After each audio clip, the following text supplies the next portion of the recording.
Hello दोस्तों, welcome back. ICC टी20 world cup 2026 का super 8 मुकाबला।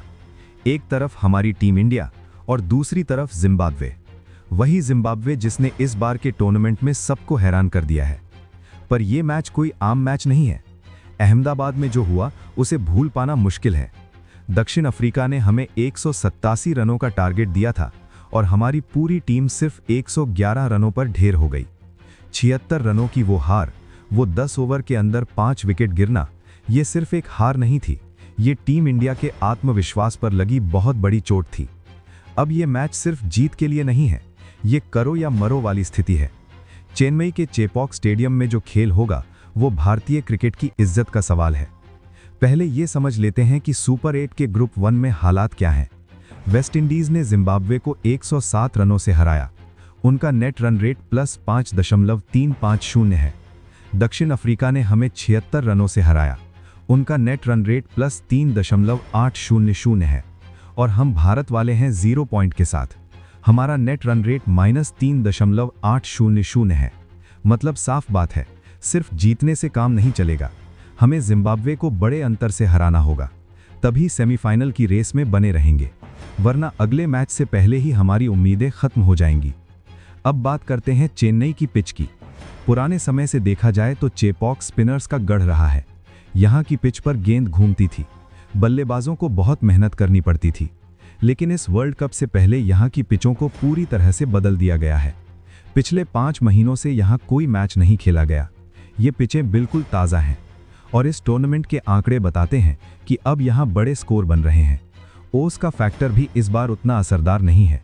तो अगर टॉस जीतते हैं तो पहले बल्लेबाजी करना और 200 का स्कोर बनाना सबसे अच्छी रणनीति होगी।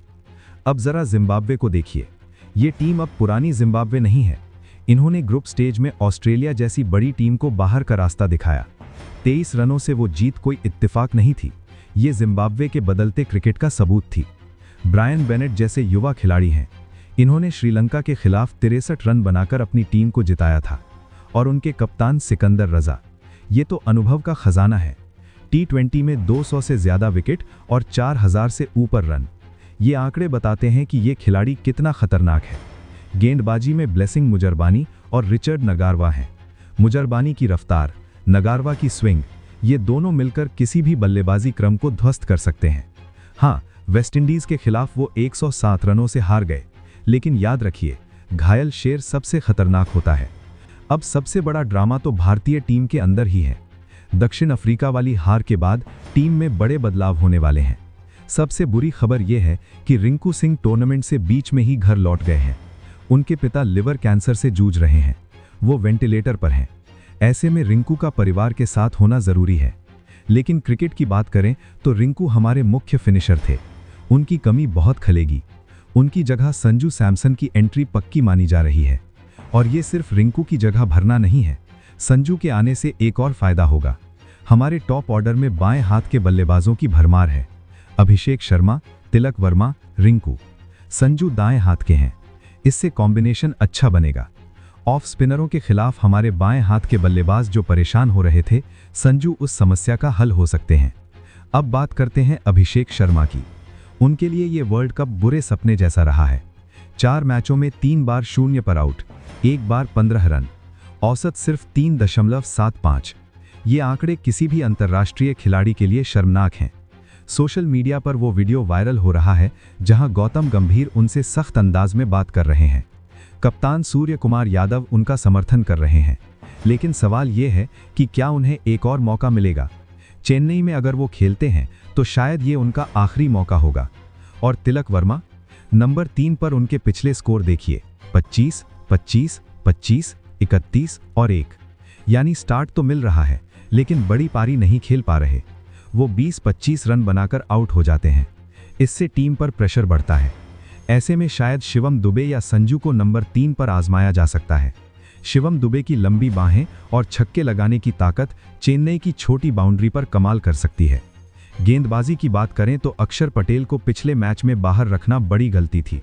वॉशिंगटन सुंदर अपने घरेलू मैदान पर खेले, लेकिन बल्ले और गेंद दोनों से कुछ खास नहीं कर पाए। उन्होंने 3 ओवर में 36 रन दिए, बल्लेबाजी में भी कुछ नहीं कर पाए। तो अक्षर की वापसी पक्की है। अक्षर पटेल न सिर्फ अच्छे स्पिनर हैं बल्कि लोअर ऑर्डर में तेजी से रन भी बना सकते हैं। और चेन्नई में स्पिनर्स का जलवा देखना है तो कुलदीप यादव और वरुण चक्रवर्ती की जोड़ी एक साथ उतारी जा सकती है। वरुण तो चेन्नई के लोकल बॉय हैं, उनसे अच्छा कौन समझ सकता है इस पिच को। उन्होंने इस टूर्नामेंट में भारत के लिए सबसे ज्यादा विकेट लिए हैं। कुलदीप की कलाई की स्पिन, वरुण की गुगली और अक्षर की सटीक गेंदबाजी, ये तिकड़ी जिम्बाब्वे के मध्य क्रम को बुरी तरह परेशान कर सकती है। अब तेज गेंदबाजी की बात करें तो जसप्रीत बुमराह और अर्शदीप सिंह होंगे। बुमराह की यॉर्कर, उनकी धीमी गेंदें, उनकी सटीकता किसी भी बल्लेबाज के लिए खतरा है। अर्शदीप की स्विंग और स्लोअर वन भी जिम्बाब्वे के लिए मुश्किल खड़ी कर सकते हैं। तो संभावित प्लेइंग 11 कुछ ऐसी बन रही है। ईशान किशन की जिम्मेदारी होगी आक्रामक शुरुआत देने की। दक्षिण अफ्रीका के खिलाफ 0 पर आउट होने के बाद वो भी वापसी के लिए बेताब होंगे। दूसरे छोर पर अगर अभिषेक खेलते हैं तो उनके लिए ये आखिरी मौका है, वरना संजू सैमसन ओपनिंग कर सकते हैं। फिर नंबर 3 पर खुद कप्तान सूर्य कुमार यादव, उन्हें भी फॉर्म में वापसी करनी है। दक्षिण अफ्रीका के खिलाफ वो भी कुछ खास नहीं कर पाए थे। फिर आते हैं हार्दिक पांड्या। हार्दिक ने इस वर्ल्ड कप में अच्छा प्रदर्शन किया है, उनसे फिनिशर की भूमिका में बड़ी उम्मीदें होंगी। वो अतिरिक्त गेंदबाजी विकल्प भी हैं। शिवम दुबे चेन्नई की छोटी बाउंड्री पर स्पिनर्स के खिलाफ बड़े बड़े छक्के लगा सकते हैं। फिर आता है हमारा स्पिन ट्रायो, अक्षर पटेल, कुलदीप यादव और वरुण चक्रवर्ती। ये तीनों मिलकर जिम्बाब्वे के मध्यक्रम को बुरी तरह परेशान कर सकते हैं। जिम्बाब्वे के बल्लेबाज स्पिन के खिलाफ कैसे खेलते हैं ये देखना होगा, लेकिन चेन्नई की पिच पर स्पिनर्स को हमेशा फायदा मिलता है। और फिर आखिर में जसप्रीत बुमराह और अर्शदीप सिंह।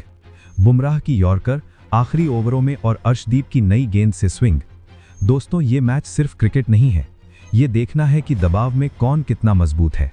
जिम्बाब्वे की टीम बेफिक्र होकर खेलेगी, उनके पास खोने को कुछ नहीं है। उन्होंने ऑस्ट्रेलिया को हराया है, उन्हें भरोसा है कि वो भारत को भी हरा सकते हैं। और भारत के पास है अपनी इज्जत, अपनी विरासत और वर्ल्ड कप को बचाने का सपना। घरेलू मैदान पर खेल रहे गत विजेताओं का सुपर 8 में ही बाहर हो जाना ये सबसे बड़ा झटका होगा। चेन्नई की ये पिच भारतीय बल्लेबाजों को वापसी करने का सुनहरा मौका दे रही है। अगर भारत टॉस जीतता है तो पहले बल्लेबाजी करना समझदारी होगी। पहले बल्लेबाजी करके 200 रन बनाने ही होंगे। उसके बाद स्पिनर्स के सामने जिम्बाब्वे की असली परीक्षा होगी। अगर भारत पहले गेंदबाजी करता है तो जिम्बाब्वे को 130-140 के अंदर रोकना होगा और फिर तेजी से लक्ष्य हासिल करना होगा ताकि नेट रन रेट सुधर सके।